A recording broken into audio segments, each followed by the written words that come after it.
Hello, everyone, and thank you for coming to my presentation on Jean-Baptiste Soualle's Introduction of the Saxophone to Australia.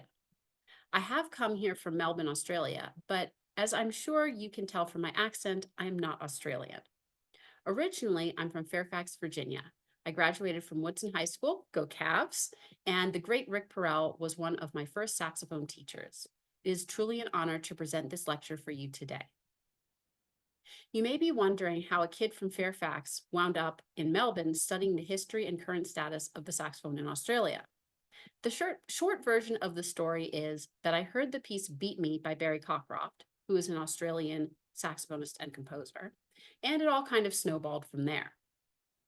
The saxophone music coming out of Australia right now is incredible, and my PhD thesis will cover some of these important pieces. But today, I'm here to tell you how it all started. The purpose of today's presentation is to tell you some of the details of Sou-Alle's Australian tour in the hopes of increasing awareness of the fact that there is and has been a significant amount of classical saxophone playing in Australia since the 1850s. One of the main scenarios I face as a researcher on Australian saxophone music is that people, even saxophonists, often seem largely unaware of this history and body of music. Before I begin, I would like to thank the University of Melbourne Graduate Research Impact Overseas Travel Scheme for making it possible for me to be here today. I would also like to thank the U.S. Navy Band for organizing this symposium and George Mason University for having us here on their campus. As my research is conducted in Australia, I acknowledge the traditional owners of country throughout Australia and pay my respects to elders past and present. You might be surprised to learn that the saxophone arrived in Australia before it was ever in the United States. So technically, the saxophone has an even longer history in Australia than it has in the US. Charles Jean-Baptiste Soualle, otherwise known as Ali Ben Soualle, arrived with his saxophone, which he called a turcophone, in Port Phillip Bay, Australia on December 24, 1852, nearly a full year before Henry Weil first introduced this instrument to the US on December 19, 1853, in a Louis A. Julian concert. There's Louis Julian. Soualle's earliest documented performance was on June 13, 1853, at the Mechanics Institute in Victoria. He performed around Australia from 1853 through 1855, during the peak of the Australian gold rushes. According to Professor Stephen Cottrell from the City University of London, it was the gold rush that drew Sou-Alle to Australia. The history of the saxophone in Australia shares a number of parallels with its history in the US. For example, the instrument was introduced in both countries in the early 1850s, where it was associated with dance bands, vaudeville, and jazz. And in both the US and Australia, the saxophone was not taught as a serious instrument in tertiary institutions until the mid-1900s.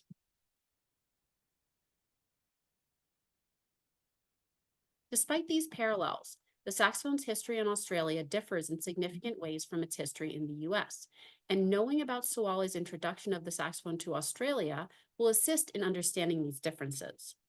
Unlike in the US, where the instrument was introduced as part of Julian's band, in Australia, the saxophone was first presented as a solo instrument. The early association between the saxophone and concert band in the US made the instrument a natural fit for US military bands run by Gilmore, Sousa, and others. By contrast, the saxophone was initially seen as a solo instrument in Australia, where it would take longer for it to become integrated into Australian military bands. Sou-Alle, a French native, received the first prize on clarinet in 1844 in Hyacinthe Closet's class at the Paris Conservatoire. So for any of you who have heard of the Closet etudes or studied them, or maybe even used them with your students, that's the same Closet that Sou-Alle studied with. After Sou-Alle allegedly converted to Islam, he changed his name to Ali Ben Soualle. By 1850, he was also playing the saxophone, and his performance on this new instrument was highly regarded in Europe. Lavish praise can be seen in a review of his February 1851 orchestral performance at a concert hosted by the Musical Union Society.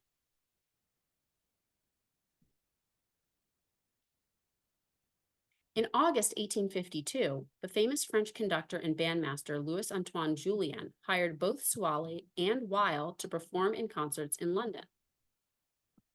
Shortly after these London concerts, Sou-Alle left for his Australian tour. It would have taken him at least a month and a half to get to Australia from England at the time, and he reached his destination in December. In the newspaper articles from this time that provide information on Sou-Alle's saxophone performances, the saxophone is referred to by various names, including the exotic-sounding Turcophone. This is what Sou-Alle called his tenor and soprano saxophones after making some technical improvements and adding several keys to Sax's original design. However, as both Fred Hemke and Stephen Cottrell explain, these Turcophones were really saxophones with minor modifications such as the one in the figure on the screen. Sou-Alle traveled the world performing on these instruments dressed in traditional Islamic male attire, frequently including a full robe and turban. Although he was almost certainly using exoticism to attract publicity, Sou-Alle was still an expert soloist, virtuoso, and professional musician and composer. Sou-Alle traveled to Australia on a ship called the Windermere, bound for Port Phillip. He arrived in Geelong, Victoria, on December 24, 1852, and reached Melbourne by early June 1853. His earliest documented performance in Australia was June 13, 1853. Remember that this was 6 months before Weil performed on the saxophone in the US. And this first Australian performance of Sou-Alle was at the Mechanics Institute in Victoria, where he performed alongside a violinist, pianist, and cornetist. We know from a listing of the program in the Argus, which was an Australian newspaper, that on this concert, Sou-Alle performed an original solo he titled "In My Cottage." The concert received high praise. His performance upon the new instrument, the Turcophone, was extremely successful, and he was vehemently encored no fewer than 3 times, each time returning with a different instrument to the intense amusement of the audience. Sou-Alle performed again in Melbourne on July 15, 1853, where he played 2 original compositions titled "My Skiff is on the Shore" and "Cheerily Men," which he performed again on July 25. He also performed his Fantasia, Cheerily Men, and Valse l'Australienne on August 5th. From these titles, we can tell that Sou-Alle performed and composed works based on popular tunes and musical genres of the day, such as fantasias and waltzes, and that he wrote works that reflected the country he was in. Next, Sou-Alle traveled to Geelong, where he gave well-attended and well-received concerts on August 12th and 13th, 1853 at the Theatre Royal. Sou-Alle set M.F. Tupper's anthem, "Advance Australia," to music and dedicated it to the Geelong and Melbourne Railway directors for the inauguration of the Geelong Railway on September 20th, 1853. The piece was received with rapturous applause. However, Sou-Alle almost certainly did not perform on this concert as he had taken ill. While recovering from his illness at the end of 1853 into January 1854, Sou-Alle composed at least 4 new works for saxophone and orchestra. These include a military march called "The Australian Banner," a waltz entitled "The Australian Flowers," "Digger's Polka," and "Turkish March." Sou-Alle returned to Melbourne for more performances in early 1854. He performed on March 9, 13, and 17 at the Mechanics Institution and was said to have fully sustained his reputation. On the concert on March 13, he premiered his Maharajpur March, written in commemoration of the eventful battle of the 40th Regiment in the East Indies, and also his Turco-Russian historical polka. From April 17 to May 10, Sou-Alle played nightly at Criterion Hall in Melbourne. His performance on May 10, 1854 was his last in Melbourne, and on this occasion he premiered Julien's Great Exhibition Quadrille, in which the composer had written a solo for Sou-Alle. The 1853 version of this score by S.C. Joly includes concert G6s and A6s, which are altissimo A's and B's on the soprano or tenor saxophone. While it may be impossible to know precisely what version of this piece Sou-Alle performed, if he soloed in front of the orchestra, given his expertise, he may well have performed in the altissimo range. However, Even if he did not play altissimo notes, the piece is technically and rhythmically demanding, including 32nd notes, 16th note triplets, and rapid articulated passages that would surely have demonstrated his virtuosity. Soualle then returned to Geelong, performing at Seaton's Geelong Hotel on May 26th and at Hooper's Ballroom on August 16th. His composition entitled Queen of the South Waltz was premiered at the ballroom performance. Next, Soualle traveled to Tasmania, arriving in Launceston on October 5th, 1854. 2 days later, he gave a concert in the Cornwall Assembly Rooms, which was described as excellent in the Hobart newspaper, The Courier. He also performed on October 11th in Campbelltown, and again in Launceston on October 16, 17, and 18, where he premiered a new original composition, the Tasmanian Polka.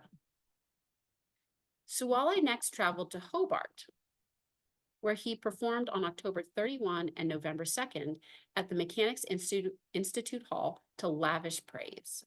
Ali Ben Soualle is a perfect master of the instrument in all its capabilities, but this is saying little. He is evidently a performer of high musical ability and possessed of a degree of talent such as is seldom exhibited before a colonial or even a European auditory. Although these two concerts were advertised as his only performances in Hobart, he played there once more on November 6 in Delsart's Rooms.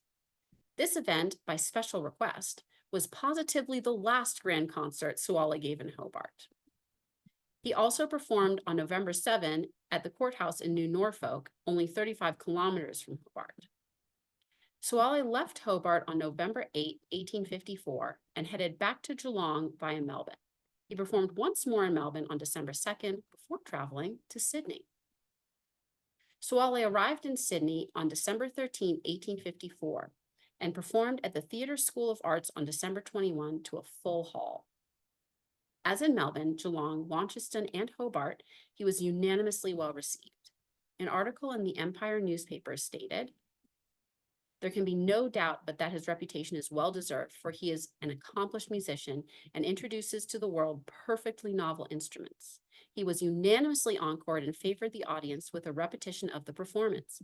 We are convinced that a great success awaits him here, for his versatility of accomplishment is so great that he is capable of amusing an audience for a whole evening by his own exertions." On December 26, 1854, Soualle performed a concert at Williams Hotel in Parramatta, a part of Greater Western Sydney. A drawing of Soualle dressed in his full costume, but without any instruments, appears in the advertisement for this performance in the Illustrated Sydney News. He gave 2 more concerts in Sydney on December 27 and 28 at the School of Arts. In January 1855, Soualle toured the towns of Liverpool, Campbelltown, Camden, Yass, Goulburn, and Windsor. Now, obviously, this is a modern map, so not all the roads that appear here necessarily existed in the 1850s. An article in the Sydney Morning Herald describing this tour contains what is most likely the first explanation in an Australian periodical clarifying that Soualle's turcophones are really saxophones. His range of instruments, which he terms turcophones, but which in truth are the saxophones of the celebrated house of Saxe-Adolphe and Co. of Paris, seem to have produced an extremely favorable impression on our country friends. We don't have time to discuss Soualle's experiences in all these New South Wales towns, but similar to in Hobart, where performances after the so-called last one were added in Goulburn, local newspapers described multiple so-called final concerts presented by Soualle. His last grand concert was on January 15, and his farewell concert was on January 20. After the one that was called the last grand concert, his saxophone playing was lauded by the Goulburn Herald. Soualle wrote the Goulburn Waltz in 1855 with the dedication "A mes amis de Goulburn" in honor of his visit to Goulburn. Soualle's tour of the smaller towns in New South Wales continued in February 1855 when he gave concerts in Maitland and Bathurst. Bathurst was the first Australian town where Soualle encountered a problem with concert attendance. He had scheduled his first performance in Bathurst to be held on February 3rd, 1855. However, due to a confusing change in the concert ticket prices, combined with rain the evening of the event, no one attended. He also intended to perform on February 5th, but again, due to ticket pricing confusion, so few people attended that Soualle refused to play. Then, on February 6th, the theater was crowded to excess, and his saxophone playing was described as lusciously sweet and appears at the will of the performer to emit such music as angels would listen to. Another review of Soualle's Bathurst performance offers a clear indication that Australians were aware that Soualle and his instruments were French and not Turkish, and that his garb was all part of his act. Regardless, Australians seemed not to mind the inauthenticity of his attire. His music is much more French than Turkish, but sounds none the worse from a turbaned head. Nobody believes Ali Ben Soualle to be a Turk. In other words, Australians saw through the exotic act, but were nevertheless impressed by Soualle's playing and by the saxophone as a new solo concert instrument.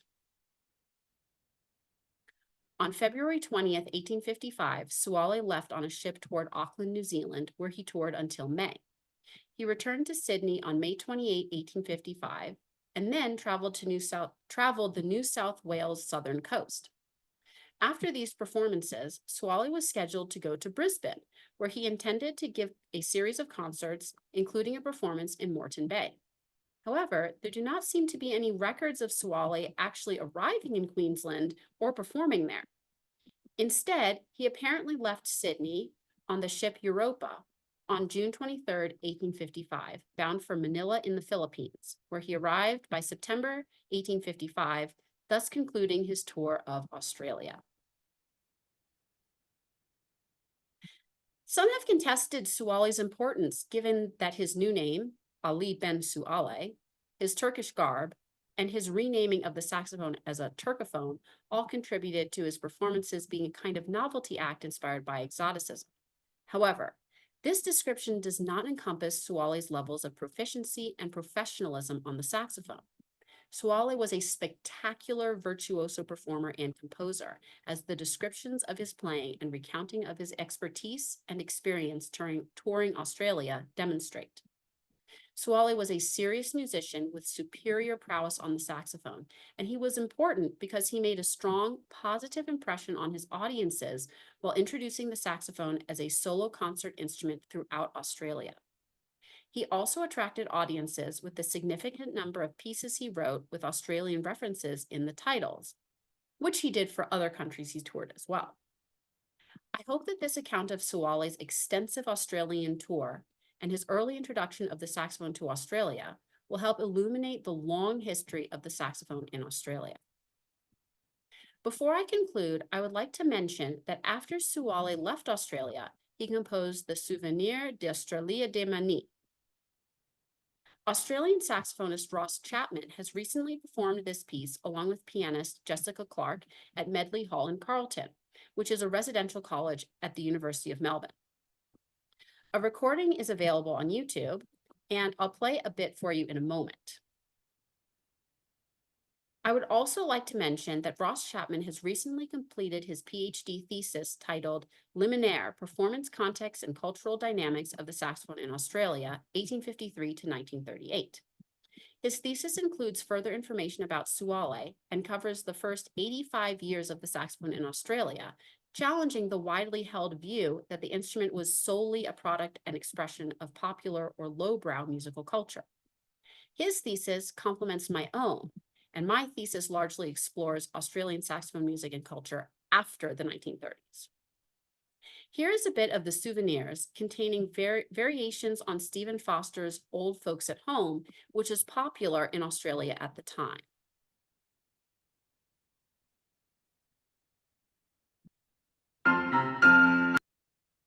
See if I can get to the right spot.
So that was a bit of Old Folks at Home, and here is the second variation.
And then it goes on to the next movement.